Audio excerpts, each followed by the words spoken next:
மதீனாவுக்குள்ள plague நோய், அந்த கொள்ளை நோய் வராது என்று நபிகள் நாயகம் சொன்னார்களா?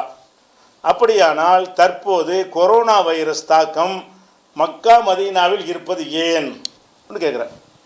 அதாவது இந்த கொரோனாங்கிறது ஒரு வைரஸ் தாக்கம் ஏற்பட்டிருக்கிறது. ரசூல் ஸல்லல்லாஹு அலைஹி வஸல்லம் கொள்ளை நோய் வராது அப்படின்னு சொல்லியிருந்தார்களே, ஆனால் அப்போ மக்கா மதீனாவுக்கு வரக்கூடாது. மதீனாவுக்கு வரக்கூடாது என்ற ஹதீஸ் இருந்தால் மதீனாவுக்கு வரக்கூடாது. மக்காவில் வராது என்ற ஹதீஸ் இருந்தால் மக்காவுக்கு வரக்கூடாது. அப்படி இருக்குதா? முதல் கேள்வி என்னன்னு கேட்டால், இப்படி ரசூல் ஸல்லல்லாஹு அலைஹி வஸல்லம் அவர்கள் சொல்லியிருக்கிறார்களா என்பது ஒரு விஷயம். இப்போ நம்ம முதல் விஷயத்தை பார்ப்போம். இன்னைக்கு உள்ள வைரஸ், இப்போ இந்த கொரோனா வைரஸை பொறுத்த வரைக்கும் நான் பேசிக்கிட்டு இருக்கிற இந்த நேரத்தில் என்ன கணக்கு என்று கேட்டால், சவுதியில் மக்கா மதீனாவில் தான் அதிகமாக இருக்கிறது, வேறு வேறு நகரங்களை விட. மற்ற நகரெல்லாம் 1, 2, 30, 40 இப்படி இருக்கிறது. ஃபஸ்ட்டு இடம் எதுன்றா மதீனா தான். மதீனாவில் 272 பேர் கொரோனாவில் பாதிக்கப்பட்டிருக்கிறாங்க. இன்றைக்கி போட்ட விவரம் சவுதியில் வெளியிடுவாங்கள்ல, தினசரி வெளியிட்ட கணக்கு பிரகாரம் இன்றைக்கி மதீனாவில் உள்ள கணக்கு என்னென்னு கேட்டால் 272, மக்காவில் 242, மற்ற ஊர்கள்லாம் 140, 160, 100, 80 இப்படி கம்மியாக தான் இருக்குது மற்ற சவுதியில் உள்ள மற்ற ஊர்களெல்லாம். அப்போ இந்த கொரோனாங்கிற தாக்குதல் மதீனாவில் ஏற்பட்டு இருக்கிறது, அதில் மாற்றம் கிடையாது. இப்போ இப்படி வராது என்று ஹதீஸ் இருக்குதா என்று கேட்டால், ஹதீஸ் இருக்குது. என்ன இருக்குன்னு கேட்டால், தொற்று நோய் வராது என்று ஹதீஸ் இல்லை. எந்த தொற்று நோயும் வராது என்று ஹதீஸ் இல்லை. மதீனான்னா அதில் நெருங்கவே முடியாது, அதில் உள்ள மக்களுக்கு எந்த விதமான பாதிப்பும் ஏற்படாது என்று ஹதீஸ் கிடையாது. ஒரு குறிப்பிட்ட ஒரு நோய் வராது என்று ஹதீஸ் இருக்கிறது. வேறு நோய்கள் வரும் என்றும் ஹதீஸ் இருக்கிறது. நல்லா விளங்கிக்கணும். குறிப்பிட்ட ஒரு நோய் தான் மதீனாவுக்கு வராது என்று ஹதீஸ் இருக்கிறது. என்ன ஹதீஸ் என்று கேட்டால், அது புகாரியில் 1880வது ஹதீஸில் இருக்கிறது. ரசூல் ஸல்லல்லாஹு அலைஹி வஸல்லம் சொல்கிறாங்க, மதீனாவுக்கு தஜ்ஜால் நுழைய மாட்டான். தஜ்ஜால் அந்த ஆதிக்கம் வரும் பொழுது மதீனாவுக்கும் வரமாட்டான். அதே மாதிரி தாவூன்கிற வார்த்தை வருகிறது, தாவூன் என்கிற ஒரு நோயும் வராது என்று சொல்கிறாங்க. அதே மாதிரி புகாரியில் 7134 அதுலேயும் இதே மாதிரியான வாசகம் இருக்கிறது. அப்போ இதில் இந்த தாவூன்கிற நோய் வராதுன்னு இருக்குது. தாவுண்டா என்ன? பரவலாக தாவுண்டா காலரா அப்படி தான் சொல்லுவாங்க. அது துல்லியமாக சொல்வதாக இருந்தால் தாவூன் என்பது அது ஒரு பிளேக் நோய். பிளேக் வகை இருக்கல, ஒவ்வொரு நோய்க்கும் ஒரு பேர் வச்சுருப்பாங்க, வகை வச்சுருப்பாங்க. இந்த பிளேக் நோய் என்கிற ஒரு நோயை தான் தாவூன் என்று சொல்லுவாங்க. அந்த பிளேக் நோய் மதீனாவுக்கு வராது என்று என்ன இருக்குது? ஹதீஸ் இருக்கிறது, அதில் மாற்று கருத்து கிடையாது. இந்த பிளேக் நோய் இந்த ரசூல் ஸல்லல்லாஹு அலைஹி வஸல்லம் முன்னறிவிப்பு பிரகாரம் உலகத்தில் பல ஆண்டுகளில் நடந்திருக்கிறது. நடந்தால் அந்த பிளேக் நோய் மதீனாவுக்கு வந்ததா? உலகத்தில் உள்ள பிளேக் நோயுடைய லிஸ்ட்டை, பிளேக் நோயுடைய என்னன்னு கேட்டால், அது முதல்ல ஒரு விலங்குக்கு ஏற்படும். அதாவது ஆடு, மாடு, ஒட்டகம் அந்த விலங்குகளுக்கு ஏற்படும். அது ஒரு உண்ணி மூலமாக பரவும். அந்த உண்ணிகள் மூலமாக விலங்குக்கு பரவி அந்த விலங்குல இருந்து மனிதனுக்கு பரவிடும். இந்த உண்ணிகள் ஆஸ்திரேலியாவை தவிர அனைத்து கண்டங்களிலும் அது வாழ்கிறது. அதன் மூலம் வரக்கூடிய நோய்க்கு பேர் தான் பிளேக். ஒரு உண்ணின்னு ஒன்று இருக்கிறது, அது சில மிருகங்களை தாக்கும். அந்த மிருகங்களிலிருந்து நம்ம தொடர்பு வைக்கிற காரணத்தினாலேயோ சாப்பிட்றதுனால ஏதோ ஒரு காரணத்தினால அது மனிதனுக்கு பரவுனுச்சுன்னா அழித்து நாசமாக்கிறோம். அந்த மாதிரி உள்ள கொள்ளைன்னு என்னது? அள்ளிக்கிட்டு போகிறது மக்களை. இந்த மாதிரி கொரோனா மாதிரிலாம் இல்லை, ஒரு 30 பேர் 40 வராது. ஒரு ஊர்லேருந்து அப்படி போய்கிட்டே இருக்கு, 100கணக்கில் போயிட்டு வந்தவன்லாம் போயிட்டுருப்பான். இப்போ இவ்வளோ பேர் குணமாகி போனாங்கலாம் சொல்கிறோம்ல, இந்த கணக்கில் விதத்தில் குணமடைய மாட்டாங்க. இதுதான் இந்த பிளேக் நோய்ங்கிறது. இந்த பிளேக் நோயை பொறுத்த வரைக்கும் பிளேக் நோய்க்கு மொத்த வரலாறே வச்சுருக்கிறாங்க. என்ன வரலாறுனா, 165ஆம் ஆண்டு ஒரு பிளேக் நோய் வந்துச்சு. அதாவது 165லேருந்து 180 வரைக்கும் கிபி. 165னா ரசூலுல்லாஹ் ரொம்ப முன்னாடி, ரசூலுல்லாஹ் சொன்னாங்களே அதுக்கெல்லாம் முன்னாடி உள்ளது. இதில் 5 மில்லியன் மக்கள் உயிரை காவுவாங்க சொல்கிறாங்க. இந்த பிளேக் மதீனாவுக்கு வரல. இதான் ஒரு முதல் வரலாற்றில் இருக்கக்கூடிய பிளேக். இன்னும் சொல்லப்போனால் இதை நம்ம எடுக்க தேவையே இல்லை, ரசூலுல்லாஹ்க்கு முந்தினது. நம்ம எடுப்பதாக இருந்தால் ரசூலுல்லாஹ் சொன்னதுக்கு பிறகு தானே அது வரணும். ரசூலுல்லாஹ் சொன்னதுக்கு பிறகு எடுத்துக்கிட்டிங்கன்னு சொன்னால் 1347 1347ஆம் ஆண்டு பிளேக் டெத்துன்றதுக்கு பேர். அந்த ஒரு நோய் வந்தது 47 வந்தது. 47 to 51, 1947 இருந்து 1951 வரைக்கும் வந்துச்சு. இந்த ஐரோப்பா எல்லா பக்கம் வந்துச்சு. இந்த நோய் வரும் பொழுது மதீனாவுக்கு வந்ததா? ஒரு பிளேக் எப்போவெல்லாம் வந்துச்சுன்னு பார்க்கணும். எப்போவெல்லாம் பிளேக் வந்ததோ அந்த பிளேக்கு பாதிக்கப்பட்ட லிஸ்ட்டு எல்லாமே இருக்கிறது. அதில் மதீனாங்கிற நகரத்திற்கு இன்னும் வரல. 1347 ஆண்டு அந்த பிளேக்கு வரவே இல்லை. அதுக்கப்புறம் 1476 ஆண்டு ஒரு பிளேக் நோய் வந்துச்சு. அந்த பிளேக் நோய் எங்கெல்லாம் வந்துச்சுன்னு கேட்டால் மத்திய கிழக்கில் தான் வந்துச்சு. மத்திய கிழக்குன்னா இப்போ அரபு நாடு இருக்குல்ல, அங்கே தான் வந்துச்சு. அதில் எங்கே வருதுன்னா ஹிஜாஸ் மாகாணம் ஃபுல்லாக வருது, ஜித்தா வருது, எம்பு வருது, அது மாதிரி பல எல்லா மதீனாவுக்கு பக்கத்தில் உள்ள ஊர்களுக்கெல்லாம் வருது. மதீனாவை விட்டுப்புட்டு மதீனாவுக்கு பக்கத்தில் உள்ள எல்லா ஊர்களையும் பாதிக்கிறது. இந்த இதில் மதீனாவுக்கு மட்டும் வரல. அதாவது ஐரோப்பாவில் வந்த பிளேக்கு மதீனாவுக்கு வராமல் இருக்கிற ஆச்சரியம் கிடையாது. ஆனால் மதீனாவுக்கு பக்கத்தில் உள்ள ஊர்களுக்கெல்லாம் பிளேக்கு வருகிறது 1476 ஆண்டில். அதில் என்ன வரலன்னு கேட்டால் எல்லா ஊர்களையும் புரட்டி போச்சு. சவுதியில் உள்ள எல்லா ஊர்களையும் அந்த பிளேக் நோய் புரட்டி போட்டது. ஆனால் என்ன வரல? மதீனாவுக்கு மட்டும் வரலன்னு ரசூலுல்லாஹ் சொன்ன மாதிரி. இது யாராவது தவறுன்னு சொல்வார்களே, ஆனால் மதீனாவுக்கு இத்தனாம் ஆண்டு வந்துச்சுன்னு அவங்க சொல்லணும். மதீனாவுக்கு இந்த தேதி வரைக்கும் மதீனாவில் இந்த பிளேக் நோய் எந்த ஒரு காலகட்டத்திலாவது ரசூலுல்லாஹ் சொன்னதுக்கு பிறகு வந்திருக்கிறதா அப்படின்னு பார்த்தீங்கன்னா வந்தது கிடையாது. அதே மாதிரி 1592 ஆண்டு அது ஒரு பெரிய பிளேக் நோய் வந்தது. அந்த பிளேக் நோய் லண்டன் பகுதியில் தான் வந்தது. இந்த அரபு நாட்டுக்குள்ளே கூட நுழையலை. அந்த பிளேக்கும் எங்கே வரல? மதீனாவுக்கு வரவே இல்லை. அதுக்கப்புறம் 1629 ஆண்டு அது ஒரு இத்தாலியன் பிளேக்குன்னு பேர். இத்தாலியன் பிளேக் நோயின்னு வந்தது. இது 1629 ஆரம்பித்து 31 வரைக்கும் ஏறக்குறை 2 வருஷம் இந்த பிளேக் நோய்க்கு 2 லட்சம் பேருக்கு மேலே பலியானாங்க. ஆனால் இந்த பிளேக் நோய் வரும்போது மதீனாவுக்கு வந்துச்சா? வரல. அதே மாதிரி 1665 ஆண்டு அப்போ ஒரு பிளேக் நோய் வந்தது.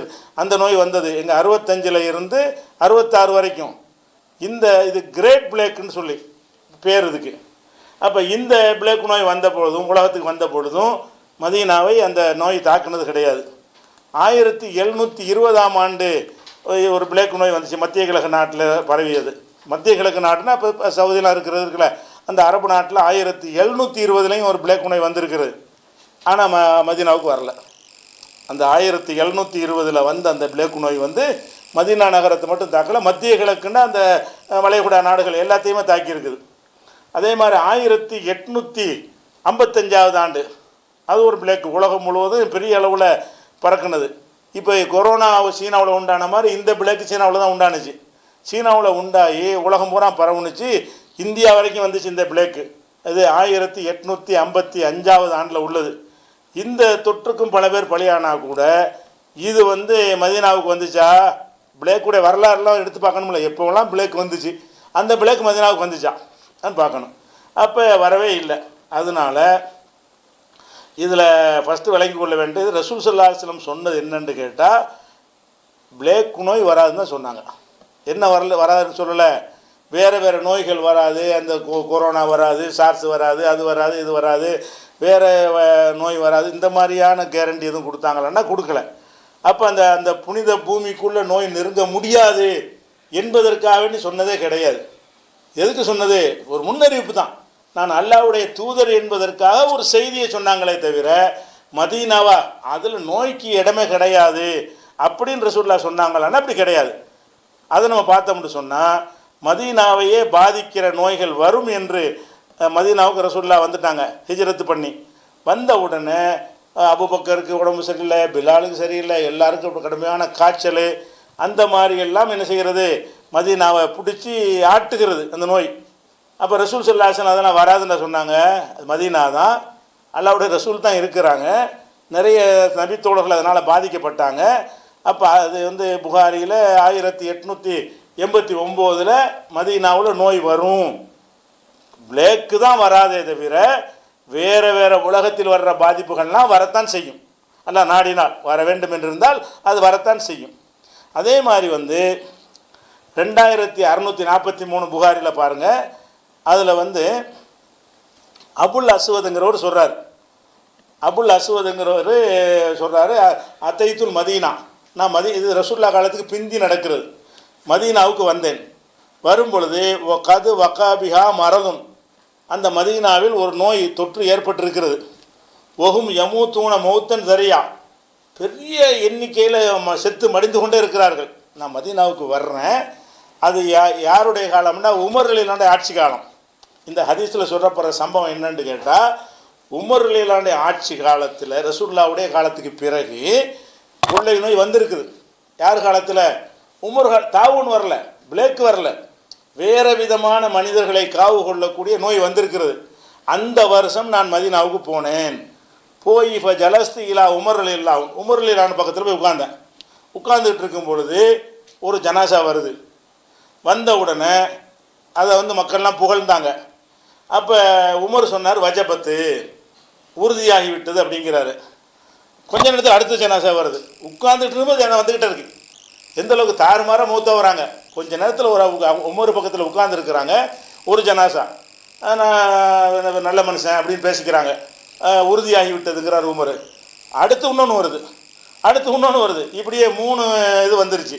இதை சொல்லும்போது அவர் என்ன செய்கிறாருன்னா, அந்த அறிவிக்கக்கூடிய சஹாபி என்ன செய்கிறாருன்னு கேட்டால், இது மக்களை கொத்து கொத்தாக கொலை செய்த ஆண்டு, இது மரணிக்க செய்த ஆண்டுன்னு சொல்கிறார். அப்போ ரசூல் ஸல்லல்லாஹு அலைஹி வஸல்லம் காலத்துக்கு பிறகு உமர் அவருடைய ஆட்சியில் மதீனாவில் ஒரு கொஞ்ச நேரம் உட்காந்து பேசிக்கிட்டு இருக்கும்போது 3 ஜனாசா போகுது. கொஞ்ச நேரம் தான் உட்காந்து பேசிகிட்டு இருக்கிறாரு. ஜனாசாவாக தூக்கிட்டு போயிடறாங்க. மக்கள் குறைவாக இருந்த அந்த காலத்தில் ஒரு சின்ன டயத்தில் 3 ஜனாசாங்கிறது ஒரு பெரிய ஒரு நம்பர். அது அப்போ இது வராதுன்னு அர்த்தமாக இதுக்கு. மதீனாவுக்கு இந்த மாதிரியான கொள்ளை நோயில் நிறைய பேர் மடிந்திருக்கிறார்கள்னா மடிவார்கள். அப்படி மடிய மாட்டார்கள்னு அல்லாஹ்வுடைய ரசூல் சொல்லவே இல்லை. ஆனால் பிளேக் நோய் வராதுன்னாங்க. பிளேக்கு தான் வராதே தவிர வேறு விதமாக அந்த மக்களெல்லாம் தண்டிக்கலாம், சோதனை கொடுக்கலாம், அல்ல உலகத்தையெல்லாம் சோதிக்கிற மாதிரி அவங்களையும் சோதிக்கலாம். அதுக்கெல்லாம் எந்த ஒரு உத்தரவாதமும் கிடையாது. அதனால் கொரோனா வருது என்றால் கொரோனா வராதுன்னு யார் சொன்னா? கொரோனா வராதுன்னு அல்லாஹ்வுடைய ரசூல் சொன்னாங்களா? எந்த ஒரு தொற்றும் வராது, எந்த ஒரு நோயும் வராதுன்னு சொன்னாங்க? அப்படி சொல்லலை. அதே மாதிரி ரசூல் ஸல்லல்லாஹு அலைஹி வஸல்லம் காலத்தில் சில பேர் மதீனாவுக்கு வர்றாங்க. இஸ்லாத்தை ஏற்றுக்கிற மாதிரி நடிக்கிறதுக்கு தான் வர்றாங்க. வந்தவுடனே அந்த ஊரில் உடைய அந்த தொற்று இருந்து அவங்கள பாதிச்சிருச்சு. ஒத்துக்கிறவே இல்லை.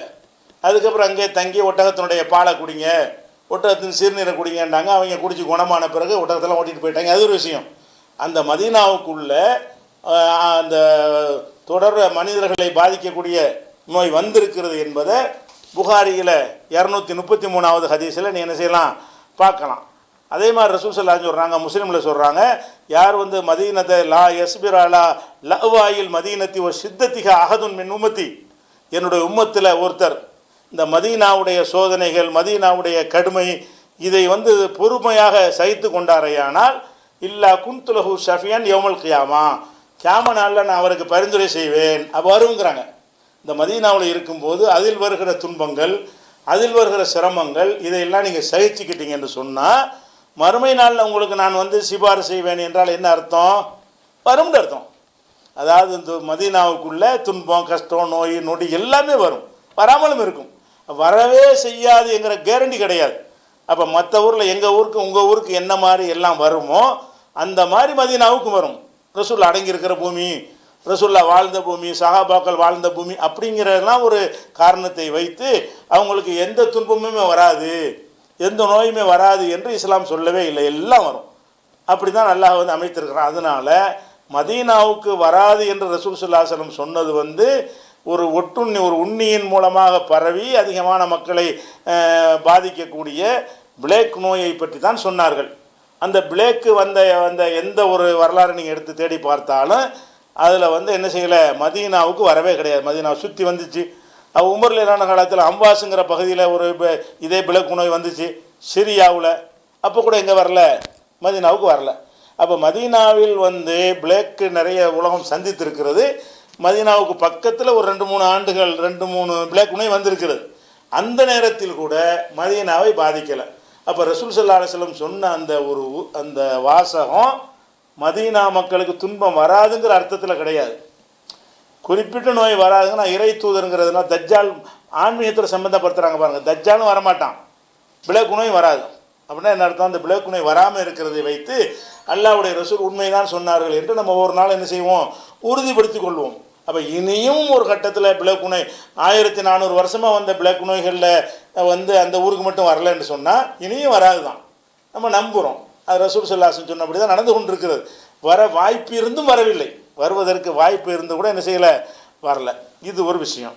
இந்த பிளேக் நோய்க்கு கூட மதீனாவுக்கு தான் கேரண்டி கொடுத்தாங்க, மக்காவுக்கு இல்லை. மக்காவுக்கு பிளேக் நோய் வருமா வராதான்னு கேட்டால் வராதுங்கிற மாதிரி ஒரு ஹதீஸ் வந்து இருக்கிறது, முஸ்னத் அஹ்மதில் இருக்கிறது. இதே வாசகத்தை போட்டு எப்படி இருக்கிறது, மக்காவும் மதீனாவும் மாணவர்களால் சூழப்பட்டு அல் மதீனத்துவ மக்கா, மதீனாவும் மக்காவும் மஹ்பூபத்தானி பில் மலாயிகத்தி, மலக்குகளை கொண்டு சூழப்பட்டிருக்கிறது. அந்த ஊருக்கு வந்து தஜ்ஜாலும் வரமாட்டான், 2 ஊருக்கும் அந்த பிளேக்கும் வராது என்று ஒரு ஹதீஸ் அஹமதுங்கிற நூலில் இருக்கிறது. இந்த ஹதீஸில் வந்து பலவீனமான ஆட்கள் தான் இதில் அறிவிக்கிறாங்க, 1-2 இல்லை. இது அறிவிக்கிற ஆள் வந்து உமர் பின் அலா என்பவர் அறிவிக்கிறார். இவர் பலவீனமான ஆள். அதே மாதிரி வந்து அவருடைய தகப்பனார் உமர் பின் அலா என்பவர் வந்து அலா என்பவர் வழியாக அறிவிக்கிறார், அவரும் பலவீனமானவர். இதை வந்து அலா என்பவர் சொன்னதாக அவர் மகன் உமர் அறிவிக்கிறார். அலாங்கிறவரும் அறிவிப்பாளர், நல்ல அறிவிப்பாளர் கிடையாது, பலவீனமான ஆள். உமர் என்பவரும் பலவீனமான ஒரு ஆள். அதே மாதிரி அவர்கிட்ட இருந்து அறிவிக்கிற ஆள் ஃபுலைஹ்னு ஒருத்தர் அறிவிக்கிறாரு. இவர் யாருன்னு கேட்டால் இவர் நம்பகமான ஆள் கிடையாது. அப்போ வந்து ஒரு பலவீனமான 3 பலவீனமான ஆள். இந்த அகமதில் வரக்கூடிய இந்த ஹதீஸில் வந்து பலவீனமான அறிவிப்பாளர்கள் 3 பேர் வழியாக, அதாவது ஒருத்தர் சொல்கிறாரு அவர் சரியான ஆளாக இல்லை, அவர் சொன்னதாக இன்னொருத்தர் சொல்கிறாரு அவரும் சரியான ஆள் கிடையாது, அவர் சொன்னதாக இன்னொருத்தர் சொல்லுகிறாரு அவர் சரியான ஆள் இல்லை. இப்படியான ஒரு செய்தி வந்து 3 பலவீனம் உள்ள ஒரு செய்தி. இது ஆதாரத்துக்கு நிற்கவே நிற்காது. அதனால் மக்காவுக்கு இப்படி ஒரு கேரண்டி ரசூல் ஸல்லல்லாஹு அலைஹி வஸல்லம் கொடுத்த ஹதீஸ் வந்து தவறான ஹதீஸ். மதீனாவுக்கு கொடுத்தாங்க பிளேக் நோய் வராதுங்கிறது சரியான ஹதீஸ். இன்னும் சொல்ல போனால் மக்காவுக்கும் வந்திருக்கிறது. மக்காவுக்கு என்ன செய்கிறது, 747 ஹிஜ்ரி 747 வந்து ஹிஜ்ரி கணக்கு, ஹிஜ்ரி 747 மக்காவுக்கு பிளேக்கு வருது, இந்த தாவுங்கிறது வருது. அதில் நிறைய பேர் பாதிக்கப்பட்டாங்க, ஆனால் மதீனாவுக்கு வரல. அப்போ பிளேக் நோய் வராதுன்னு ரசூல்லா சொல்லவும் இல்லை, அது பலவீனமான ஹதீஸ் தான். வந்து இருக்கிறதாக வந்து ஃபத்ஹுல் பாரில் இப்னு ஹஜர் அவர்கள் இந்த விவரத்தையெல்லாம் சொல்கிறாங்க. அதனால் மக்காவுக்கு வந்து பிளேக் நோய் வருமாண்டா வரும், வராமலும் இருக்கும். வராதுங்கிற கேரண்டி கிடையாது, வரவும் செய்யலாம் வராமலும் இருக்கலாம். வரவே வராது அப்படின்னு சொல்லி ஒரு கேரண்டி இருக்கான்னா கிடையாது. அப்போ என்ன ஹதீஸில் வருது என்றால் பிளேக் நோய் மட்டும்தான் வராது, மதீனாவுக்கு மட்டும்தான் வராது, அது வந்தது இல்லை, இனியும் வராது நம்ம நம்பணும். வந்தது இல்லை, இனி வராது. அல்லாஹ்வுடைய ரசூல் வந்து அவங்க தன்னுடைய தூதுத்துவத்தை முத்திரையை காட்டுவதற்கு அந்த வாசகத்தை சொல்கிறாங்க. மதீனாவுக்கு எந்த துன்பமும் வராது என்று சொல்வதற்காக இதை சொல்லவே இல்லை. இது அல்லாத வேறு துன்பங்கள்லாம் வரும், அதில் மாற்று கருத்து கிடையாது. இப்போ கொரோனா வந்திருக்குன்னு சொன்னால் வந்துட்டு போகுது, அதனால் வந்து அதை எல்லாருக்கும் சோதிக்கிற மாதிரி எல்லாம் அவங்கள சோதிக்கிறான். அதனால் இது வந்து ரசூலுல்லாஹ்வுடைய முன்னறிவிப்பு என்ன செய்யலை, எதுவும் பொய்யாகவில்லை. அது அதே